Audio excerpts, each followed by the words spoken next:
যেটা ক্যালকাটা ইউনিভার্সিটির আন্ডারে থার্ড সেমিস্টারের ছাত্রছাত্রী আছো এবং তোমাদের ইতিহাস সাবজেক্টে অনার্স আছে এবং তোমরা ডিএসসিসি 4 পেপার নিয়ে চিন্তিত আছো যে এই পেপার থেকে কোন প্রশ্নগুলো সবথেকে গুরুত্বপূর্ণ, আজকের ক্লাসটা সম্পূর্ণ তোমাদের জন্য। আজকের ক্লাসে তোমাদের ডিএসসিসি 4 পেপার থেকে মোস্ট ইম্পর্টেন্ট 20 নম্বর এবং 5 নম্বরের প্রশ্নগুলো তোমাদের বলে দেব। দেখো, ডিএসসিসি 4 পেপারটা কিন্তু ডিএসসিসি 3 পেপার এবং এসইসি পেপারের তুলনায় একটু কঠিন আছে। তবে এই পেপার থেকে যে প্রশ্নগুলো তোমাদের তৈরি করতে হবে অবশ্যই ভালো করে দেখতে হবে, ভালো করে তোমরা শুনে নাও। প্রথমে আছে 20 নম্বরের প্রশ্ন। 20 নম্বরের প্রশ্ন তোমরা জানো তোমাদের 6টা পরীক্ষায় দেওয়া থাকে, 3টে প্রশ্নের অ্যান্সার লিখতে হয়। এখান থেকে আমি 20 নম্বরের প্রশ্ন বলছি, ভালো করে শুনবে। প্রথম ইম্পর্টেন্ট প্রশ্ন, ক্রুসেডের পটভূমি আলোচনা করো। দ্বিতীয় গুরুত্বপূর্ণ প্রশ্ন, খলিফাদের আমলে ইসলামের সঙ্গে ইহুদি ও খ্রিস্টানদের সম্পর্ক আলোচনা করো। 3 নম্বর গুরুত্বপূর্ণ প্রশ্ন, প্রাক ইসলাম যুগে আরবদের রাজনৈতিক অবস্থা সম্পর্কে আলোচনা করো। 4 নম্বর গুরুত্বপূর্ণ প্রশ্ন, মধ্য এশিয়ার বাণিজ্যে বেদুইনদের অবদান আলোচনা করো। 6 নম্বর গুরুত্বপূর্ণ প্রশ্ন, চেঙ্গিস খানের কৃতিত্ব মূল্যায়ন করো।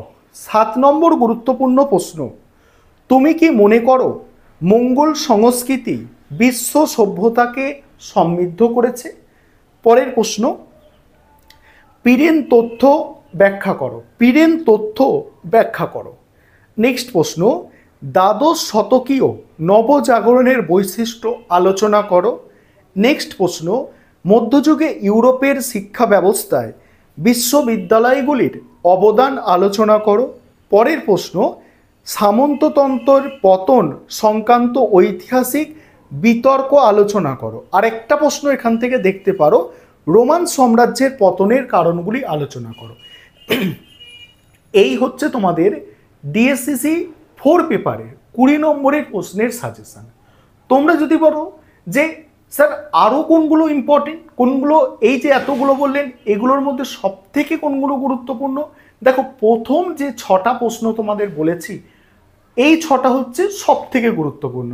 আর যদি ভাগ্য ভালো থাকে এই 6টার মধ্যে থেকেই তোমরা পরীক্ষায় 3টে প্রশ্ন কমন পেয়ে যাবে। আরেকটা 20 নম্বরের বলে দিই প্রশ্ন, ইউরোপের সামন্ততন্ত্রের মূল বৈশিষ্ট্যগুলি আলোচনা করো। এবারে 5 নম্বরের প্রশ্নগুলো শুনে নাও।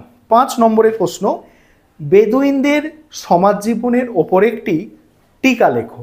5 নম্বরের প্রশ্ন আলোচনা করব, তার আগে একটা বিষয় বলে নিই যে তোমাদের জন্য এই পেপারের, শুধু এই পেপারের নয়, ডিএসসিসি 3, ডিএসসিসি 4, এসইসি 3 এই 3টে পেপারেরই স্টাডি মেটেরিয়াল তৈরি করা হয়েছে। তোমরা যদি কেউ স্টাডি মেটেরিয়াল পারচেস করতে ইচ্ছুক থাকো, স্ক্রিনে যে নম্বর দেখতে পাচ্ছ এই নম্বরে যোগাযোগ করে স্টাডি মেটেরিয়াল পারচেস করতে পারো।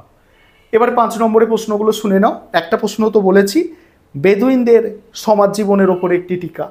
দ্বিতীয় গুরুত্বপূর্ণ প্রশ্ন, ইসলামীয় বিশ্বে উম্মাহর গুরুত্ব আলোচনা করো। 3 নম্বর প্রশ্ন, বেদুইনদের জীবনের প্রধান ধর্ম ছিল গোত্র আনুগত্য, ব্যাখ্যা করো। 4 নম্বর প্রশ্ন, বেদুইনদের গীতি কবিতার ওপর সংক্ষেপে টিকা লেখো। 5 নম্বর প্রশ্ন, প্রাক ইসলাম যুগে বেদুইন সমাজে নারীদের অবস্থা আলোচনা করো।